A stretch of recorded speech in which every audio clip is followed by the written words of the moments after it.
우리 교시는 하나님 말씀은 누가복음 9장 1절에서 9절까지의 말씀입니다. 누가복음 9장 1절에서 9절까지의 말씀을 한 절씩 교독을 하겠습니다. 누가복음 9장 1절에서 9절까지의 말씀입니다. 예수께서 12 제자를 불러 모으사 모든 귀신을 제어하며 병을 고치는 능력과 권위를 주시고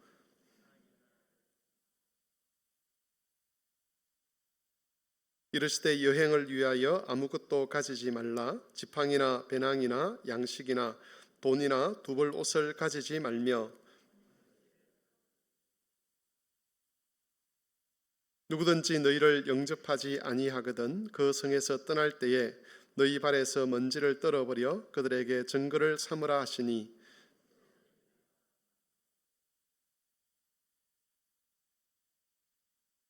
분봉왕 헤롯이 이 모든 일을 듣고 심히 당황하니 이는 어떤 사람은 요한이 죽은 자 가운데서 살아났다고도 하며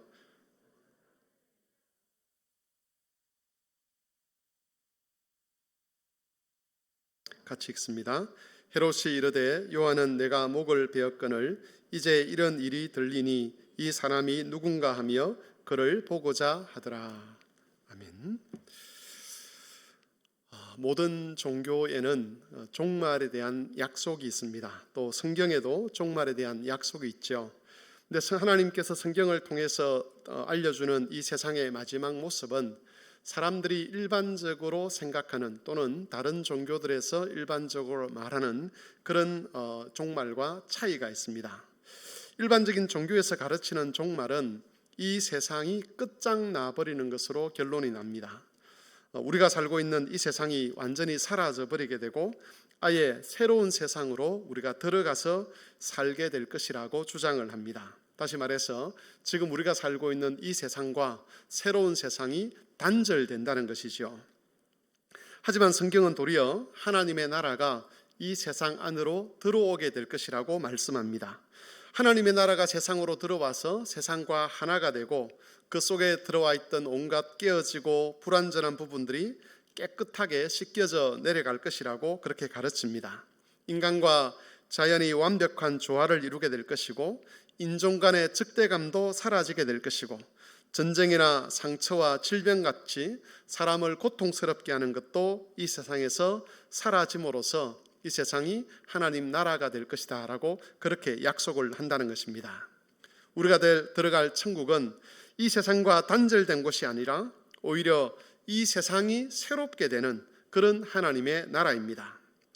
이런 하나님 나라의 특징을 가장 잘 보여주는 단어가 하나 있는데 그게 바로 하나님의 나라가 임한다는 말입니다. 하나님의 나라가 위에서 이 세상으로 내려온다는 것이죠.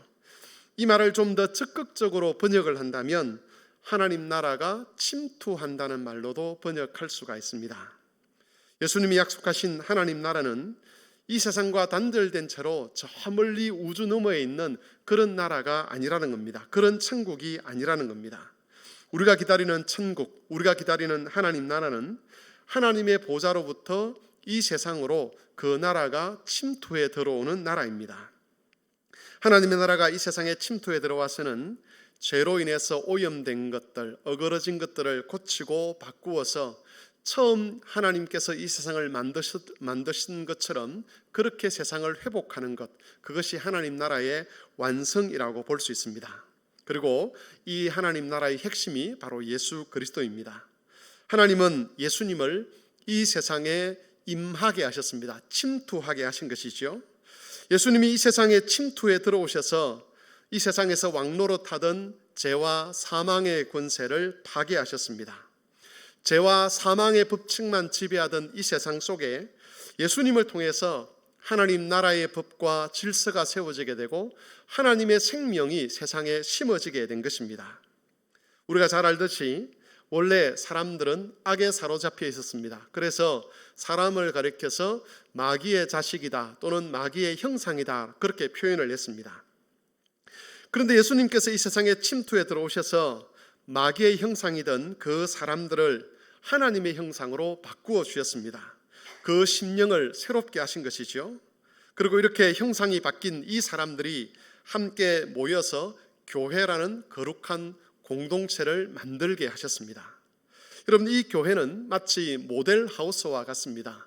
우리가 아파트가 다 지어지기 전에 아파트가 어떻게 지어질 것인가를 보여주는 샘플이 있지 않습니까? 그걸 모델 하우스라고 하는데, 하나님 나라가 완성되기 전에 하나님 나라가 어떤 곳인지를 미리 보여주는 곳, 그것이 바로 교회라는 겁니다. 교회는 보이지 않는 하나님과 하나님 나라를 사람들이 볼 수 있도록, 눈으로 확인할 수 있도록 하는 그런 역할을 하기 위해서 세움을 받은, 또는 이 세상에 침투시킨 하나님의 공동체라는 겁니다.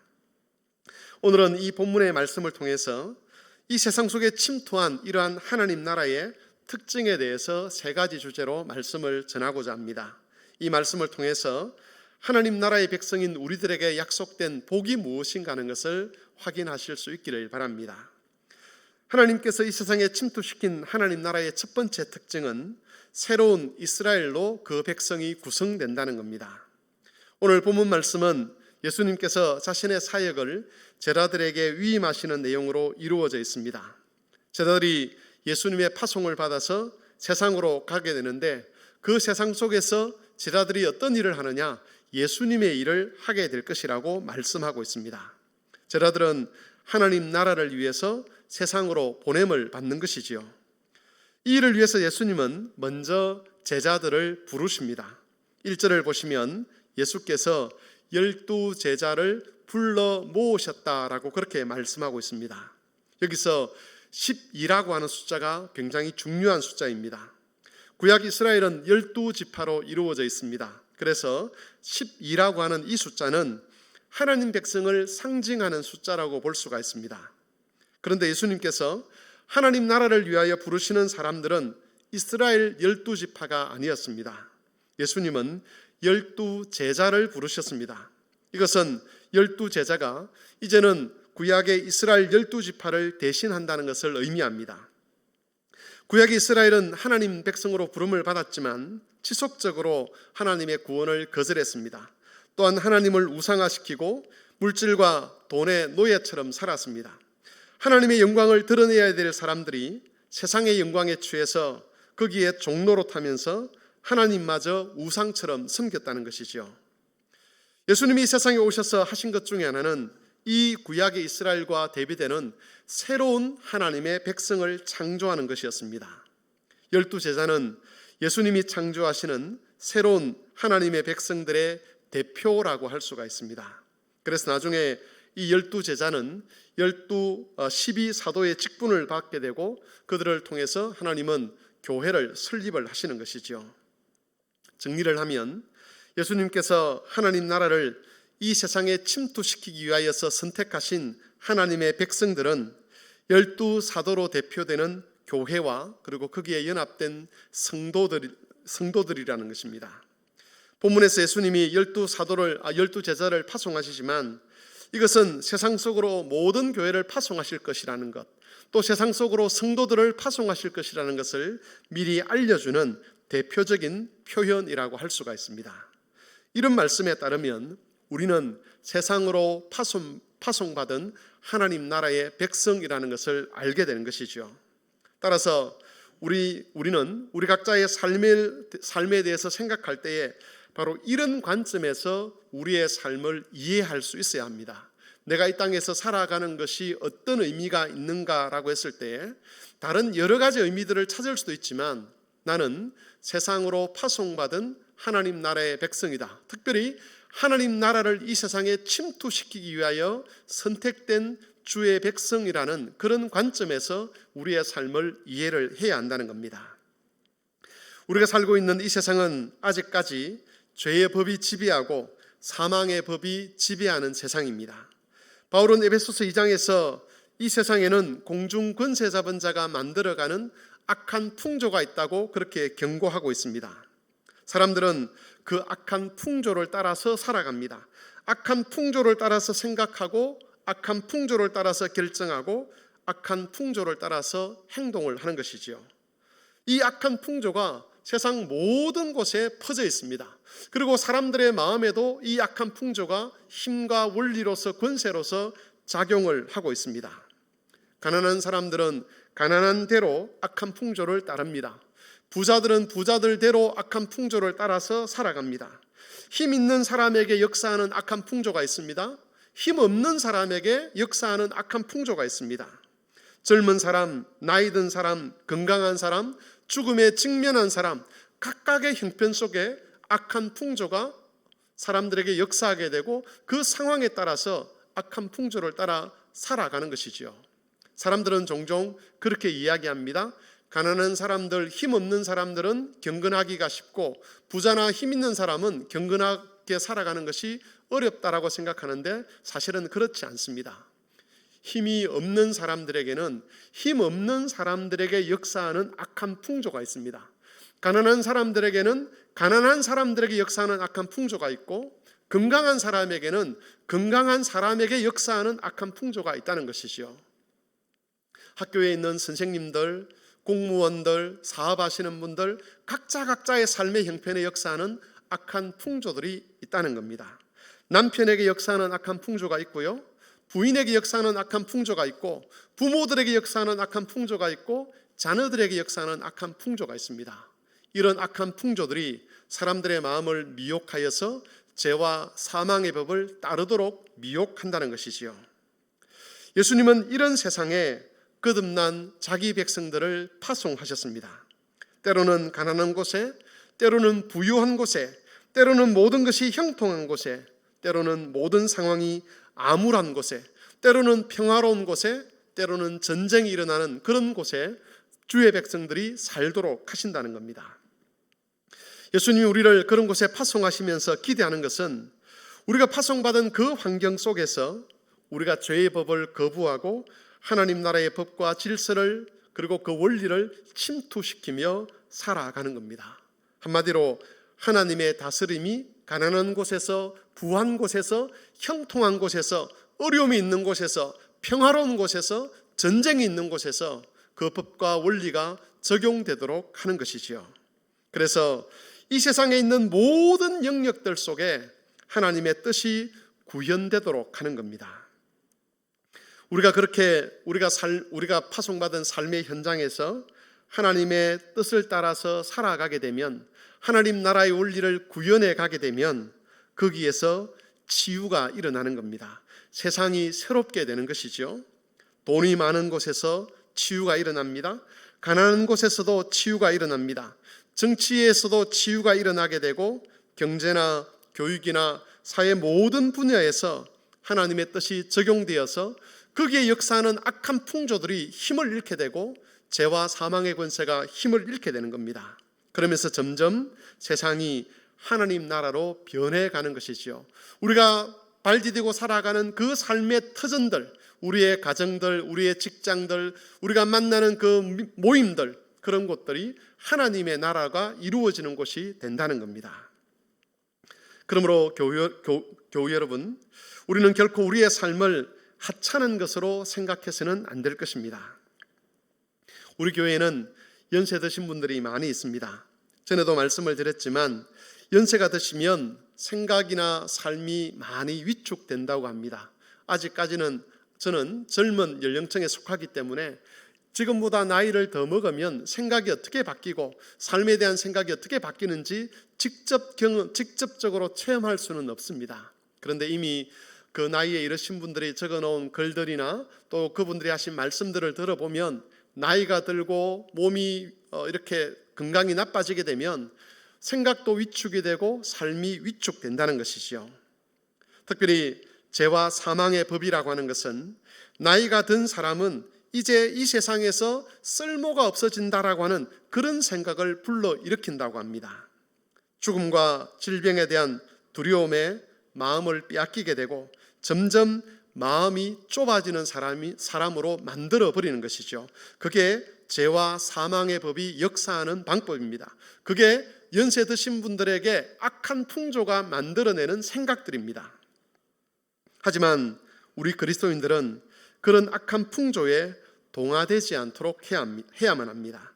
악한 풍조가 노인들에게 역사할 때에 일으키는 그런 절망감과 패배감, 그것이 우리의 삶을 지배하도록 내버려 둬서는 안 된다는 것이죠. 예수님께서 다시 오실 것을 기대하는 사람은 나이 들어서 어떤 생각을 해야 되는지 하나님께서 우리에게 알려주십니다. 재림에 대한 소망이 있는 사람은 육신의 힘이 약해질 때에 어떤 방식으로 생각하고 어떤 방식으로 생활해야 되는지를 하나님이 알려주셨습니다. 고칠 수 없는 그런 질병 앞에 서 있는 사람들, 이제 죽음을 맞이해야 되는 사람들, 그러면서도 그리스도께 대한 소망을 두는 사람은 그렇지 않는 사람들, 죄와 사망의 법 아래서 살아가는 그런 사람들과 어떻게 다른 식으로 자기의 남은 생애와 죽음에 직면해야 되는지를 성경은 우리에게 알려주셨습니다. 그 성경의 가르침을 따라서 생각하고 이해하고 행동하게 될 때에 바로 그 죽음의 자리, 바로 그 절망의 자리에서 하나님의 나라가 이루어진다는 겁니다. 하나님은 그렇게 우리의 삶에 대해서 기대하고 있습니다. 사람들은 우리의 삶에 대해서 관심도 없고 거기에 신경도 쓰지 아니하지만 우리가 처한 어떤 곳에서든지 하나님 나라의 법을 생각하고 이 세상의 악한 풍조를 따르지 아니하고 하나님 나라의 법과 원리를 적용해가며 살아가게 될 때에 거기에 하나님의 나라가 침투해 들어오게 되는 겁니다. 여러분, 교회에는 여러 다양한 종류의 사람들이 있습니다. 예수님이 우리를 파송하시는 현장도 또 상황도 각각 다를 수밖에 없지요. 그러나 한 가지는 동일합니다. 우리가 파송받은 그 현장의 역사는 죄와 사망의 원리를 거부하는 것, 그곳의 역사는 악한 풍조를 거부하고 하나님의 나라와 하나님 나라의 법과 질서를 따라 살아가며 하나님 나라를 침투시켜야 된다는 그 사명은 다 동일한 것입니다. 여러분, 지금 우리가 침투시키는, 아니 우리를 통해서 침투하고 있는 그 하나님 나라가 우리 눈에 보기에 미미해 보일 수 있습니다. 그러나 여러분, 이 세상의 종말이 어떻게 될지를 아는 사람은 그 미미해 보이는 것 때문에 결코 실망하지 않을 것입니다. 우리의 헌신과 수고들은 결코 헛되지 않을 것입니다. 그러므로 주 안에서 사랑하는 교우 여러분, 하나님 나라의 가치를 따라 살아가며 파송받은 하나님 백성으로 살아가고자 할 때에 소망을 잃지 마시기를 바랍니다. 소망을 잃어버리게 되면 파송받은 자의 삶을 살 수가 없습니다. 자신의 초라함과 세상의 강함 앞에 주눅들어 버리면 하나님 나라를 침투시키라고 하신 그 주님의 명령에 순종할 수 없게 되고 사명을 이룰 수 없게 된다는 겁니다. 우리의 한계가 보이고 세상의 그 큰 벽이 느껴질 때마다 우리는 주님이 어떻게 이 세상을 끝낼 것인지를 생각해야 합니다.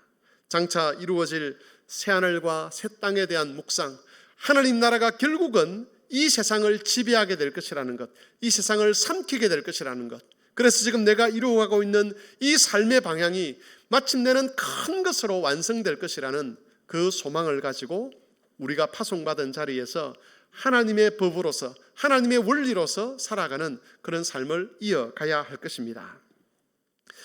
여러분, 이 세상에 침투한 하나님 나라의 두 번째 특징은 그 힘과 권세가 예수님에게서 나온다는 것입니다.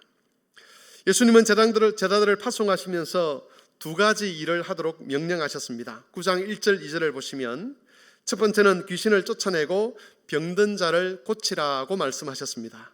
두 번째는 하나님 나라의 복음을 전하라고 말씀을 하셨습니다. 그리고 이 두 가지 일을 위해서 예수님은 귀신을 제어하고 병을 고치는 능력과 권위를 그들에게 주셨습니다. 여기서 우리가 알 수 있는 것은 예수님이 제자들을 파송하실 때에 사명만 주고 보낸 것이 아니라는 겁니다. 예수님은 제자들에게 사명을 주셨습니다. 그리고 동시에 그 사명을 감당할 수 있는 능력과 권세도 함께 주셨습니다. 제자들은 예수님으로부터 부여받은 그 능력과 권세에 의지해서 예수님이 아님에도 불구하고 예수님처럼 일할 수 있었습니다. 예수님이 아님에도 불구하고 마치 예수님처럼 이 세상에 하나님 나라를 침투시키는 일을 할 수 있었다는 겁니다. 이것은 오늘날 교회도 마찬가지지요. 교회가 주님으로부터 사명을 받았지만 사명만 받은 것이 아닙니다. 주님은 자신의 몸된 교회가 주님을 대리해서 이 세상에 하나님 나라를 침투시킬 수 있도록 능력과 권세도 동시에 주셨습니다. 사실 교회는 연약하기 그지없는 공동체입니다. 그 속에 속한 성도들 한 사람 한 사람을 보아도 그렇게 뛰어난 사람들이 많지 않습니다. 세상을 변화시킬 만한 그런 안목이나 능력이 없다는 것이죠.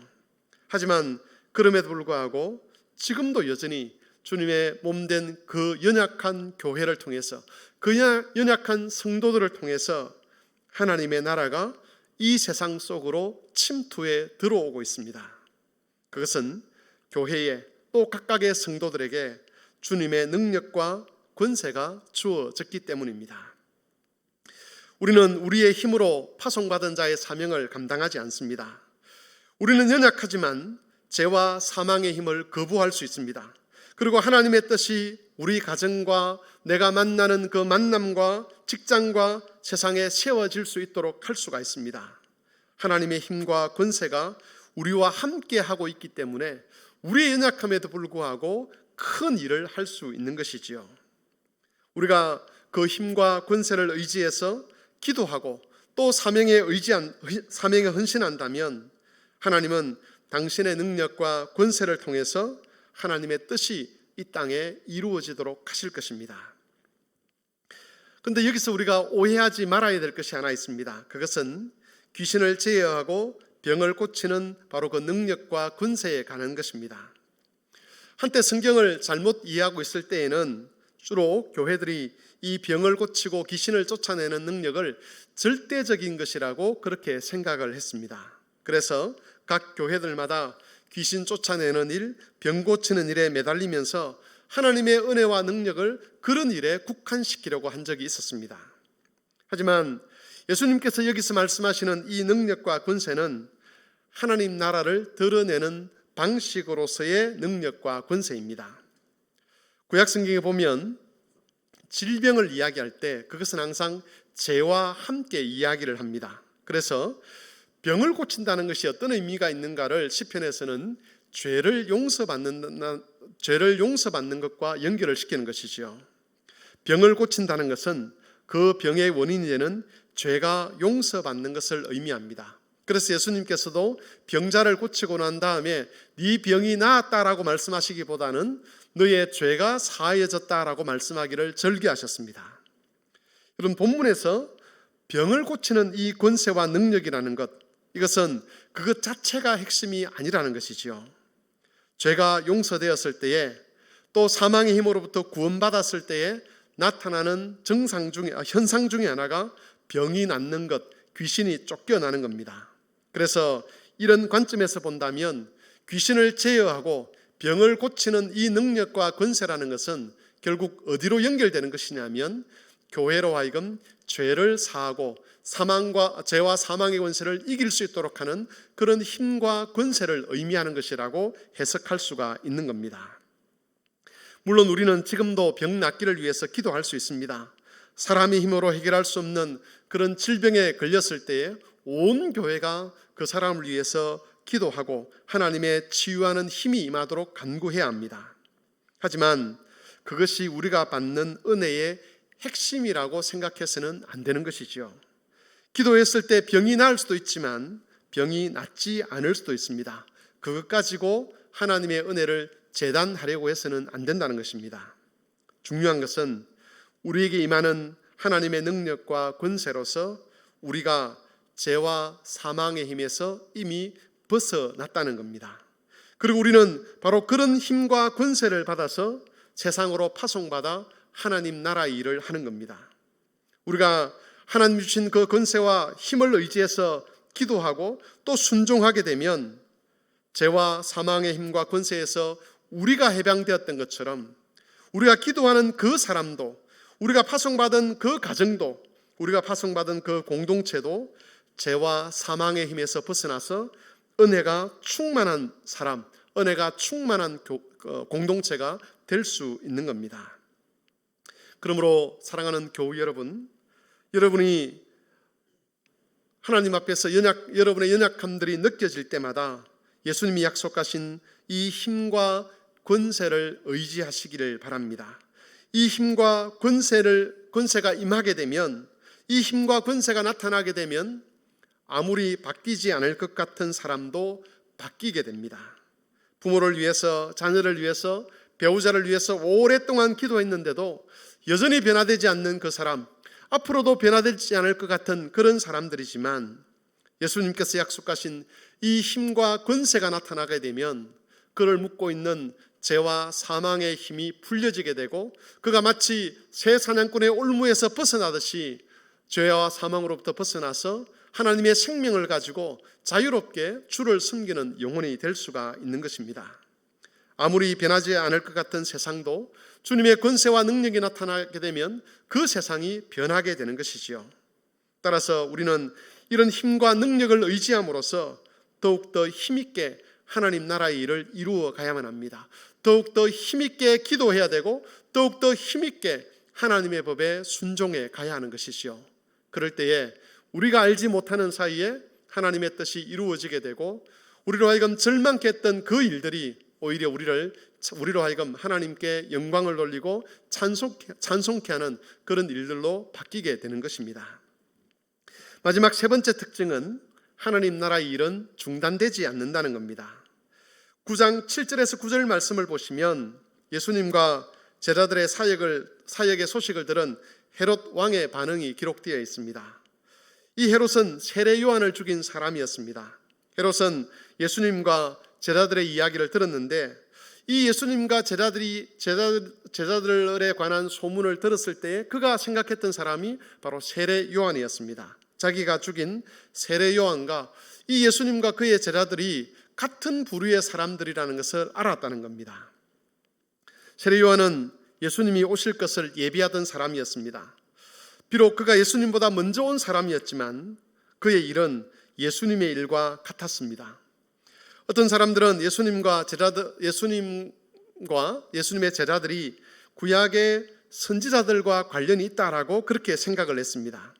그들이 생각했던 그 선지자들도 결국은 예수님을 예언하고 예수님의 길을 예비하던 사람들이었습니다. 하나님 나라를 이 세상에 침투시킨 예수님, 그 예수님을 둘러싼 일꾼들이 함께 있었고, 그들이 하는 일은 다 똑같던 일처럼 보였다는 것이지요. 그런데 여러분, 예수님 앞서 왔던 이런 선지자들은 그들의 사역 때문에 많은 박해를 받아야만 했습니다. 세례 요한처럼 그 사역 때문에 생명을 잃어버리는 사람들도 있었습니다.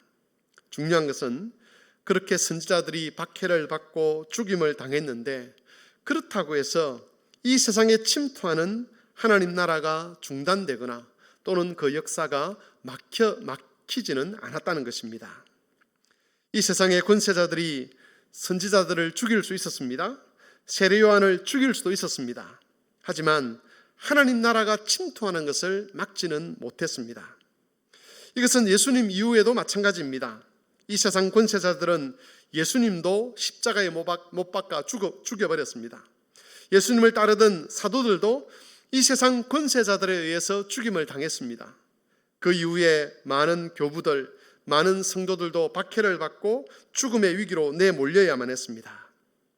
하지만 그런 박해와 위협이 하나님 나라가 이 세상에 침투하는 것을 막아내지는 못했습니다. 하나님 나라의 역사가 막히지 않는다는 겁니다. 지금 우리 한국교회 상황은 사실 매우 암울합니다. 유럽 교회를 휩쓸고 간 그런 위기가 곧 우리에게도 닥칠 것이라는 그런 두려움들이 교회에 있습니다. 성도의 자녀로 태어난 젊은이들이 교회를 많이 떠나고 있습니다. 믿음의 대가 이어지지 못하고 중간에 끊어지는 현상들이 이제 대세가 되어버렸습니다. 통계학자들에 따르면 2030년부터 본격적으로 한국 교회의 쇠락이 시작될 것이라고 이야기를 합니다. 만일 특별한 일이 없는 한 2020년에서 2050년 사이에 한국 교회의 규모는 지금의 3분의 1로 줄어들게 될 것이라고 그렇게 예상을 하고 있습니다. 그리고 거기서 시간이 한 10년쯤 더 지나면 한국 교회의 규모는 지금보다 10분의 1 정도로 줄어들게 될 것이라고 예상을 한다고 합니다. 우리가 이런 일들이 일어나지 않도록 해야 될 것인데, 그러나 여러분, 만일 이런 현상들이 가속된다면 어쩌면 지금 우리가 예배하고 있는 이 성막교회 예배당, 이 예배당이 예배당으로 존재하는 것이 아니라 유럽의 그 많은 교회들처럼 술집이나 유흥가나 이런 걸로 바뀔 수도 있지 않겠습니까? 근데 여러분, 그렇게 된다고 해서 하나님 나라의 역사가 중단되는 것은 아니라는 것을 오늘 말씀은 우리에게 가르쳐 주고 있습니다. 심지어 이 땅에 있는, 한국 땅에 있는 모든 교회들이 다 사라진다고 해도 그것이 하나님 나라의 역사가 중단된 것을 의미하지는 않는다는 것을 우리가 알아야 합니다. 중세 로마교가 타락했을 때에 이 지구상에 참된 교회는 하나도 없는 것처럼 여겨질 때가 있었습니다.